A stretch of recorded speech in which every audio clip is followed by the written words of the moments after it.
Hi, I am Yuki KATO. I belong to the Department of Applied Chemistry, and I am a junior.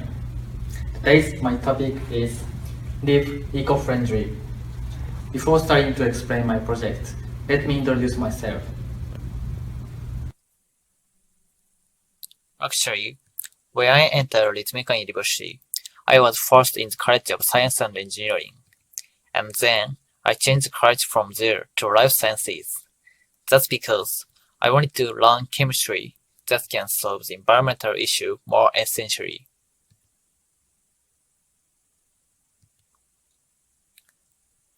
When I was a senior in high school, I was in science course. However, I liked English the best, so I was trying to choose the College of Foreign Studies. At this time, my chemistry teacher said, English can be one of the tools in chemistry. You don't need to change your course. There is something that only you can do. Chemistry is so helpful in our lives, but at the same time, I was thinking it can have bad effect to the environment. Then, I began to think I want to be a person who can contribute to the environment by using the possibilities of chemistry. This is what inspired me to have interest to the environmental issue. That's why I decided to talk about eco through this project.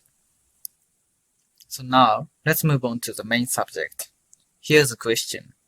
What do you think this number represents? Is this the weight of water in a swimming pool? Is this the weight of a space rocket? No. In fact, this is the annual total amount of disposable garbage in Japan. This equals 122 times the weight of Tokyo Dome.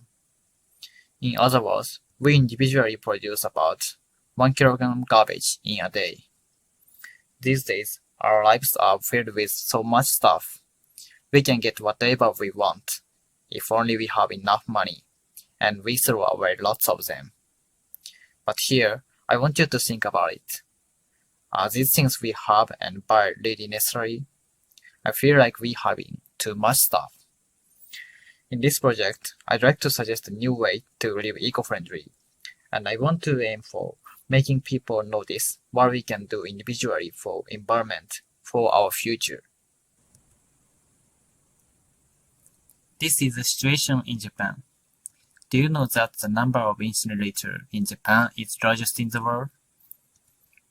This is incinerator. Japan is incinerating the most of the garbage. Even that of the United States is about 1/3 of Japan.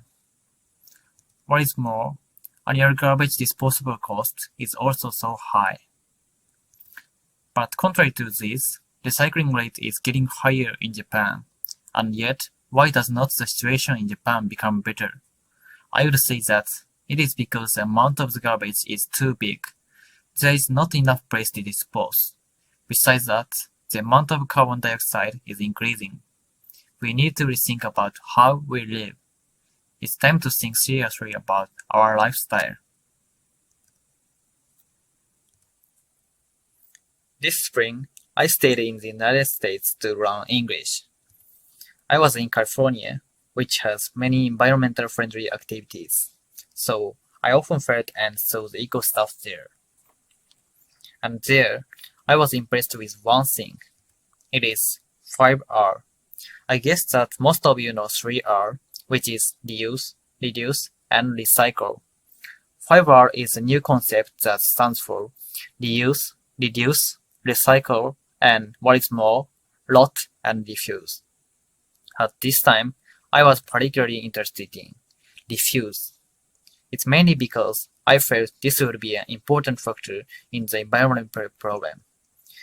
In this presentation, I'd like to introduce this one, diffuse to you. Not accepting a plastic bag when we buy something is one of the examples of this. And then, I want you to know how we can become more environmental friendly. Have you ever heard the words such as zero waste and minimalist? These are the styles that reduce the waste as much as possible in our lives. To refuse what is not necessary means zero waste lifestyle eventually. Refuse is to buy less stuff, not to accept unnecessary stuff. There are 3 good points in aiming for zero waste lifestyle. Firstly, we can be eco-friendly by saving trash. Secondly, we can reduce the waste. Thirdly, we can also save money. Personally, I believe that this can lead to the big change in environment. So then, how can we live nearly zero waste? There are several ways, and those are not only from refuse, but also from other art. So let's see the concrete ways. Firstly, try not to use disposables. We use disposables so much in our daily lives. We should use reusable things as much as we can. Secondly, buy in bulk. We can avoid excessive packaging by buying in chunks. Thirdly, love our leftovers. We also need to rethink from the viewpoint of what we eat. Fourthly and fifthly, shop second-hand and take care of clothes. To treasure and keep what we have in the long term is important in order not to waste. Sixthly, bring our lunch. To bring and use our usable tableware is eco-friendly. Seventhly, it might be needless to say, recycle. Eighthly, go digital. To use electric book instead of paper books is one of the examples of this. To reduce the amount of paper we use every day is so essential to contribute to the environment. In fact, there is one town that is aiming zero waste factory in Japan. It is Kamikatsu in Tokushima. I visited Kamikatsu in November 2015, and I saw some things related to the environment. Please look at this. Kamikatsu started zero waste for the first time in Japan about 10 years ago. As one of their approaches, there are 34 ways in separating garbage, and these will be recycled into many things. I heard that the amount of what is brought here is about 10 tons, and it reaches into 1/6 of what is incinerated. Besides, people in the city can have zero waste point card that they can get points by contributing to recycle. Other than the above, there is a place where we can buy daily necessities made from old clothes, and surprisingly, this town has cars running to patrol the environment. These movements are supported by a non-profit organization named Zero Waste Academy. And then, I visited one more place and interviewed the owners there. That was a brewery named Light and Wind Brewing. This store is mainly selling the original craft beer and grocery. Look at the numbers in this picture. Number 1 are windows. All these were collected from the disposal of the town. Number 2 is the chandelier. This is from the discarded empty bottles. Number 3 are the shelves. All these were collected from the garbage station. Number 4 are the foods that are not packaged. The point is, almost all things here are gathered from the disposal. They are making effort to reduce the waste and garbage. I interviewed one of the staff, Mr. Ni, and he told me a lot about their way of management.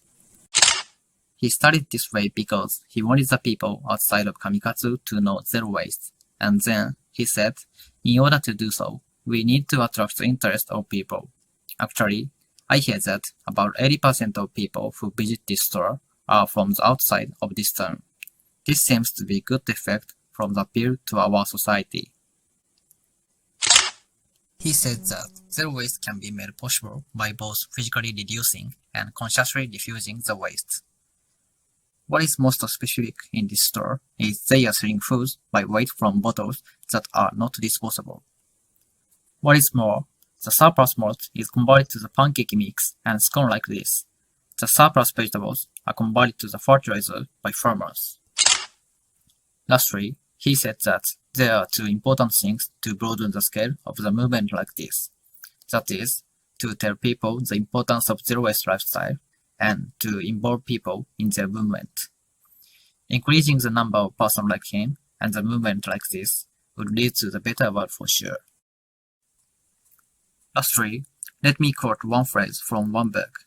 That is, we can't wait for the system to change. We individuals are the system. The point is, we have to change from us. And we have to do what we can do for the environment. So, even if we can't do perfect zero waste lifestyle, Let's start it in our way. This is what I want to tell you through this project.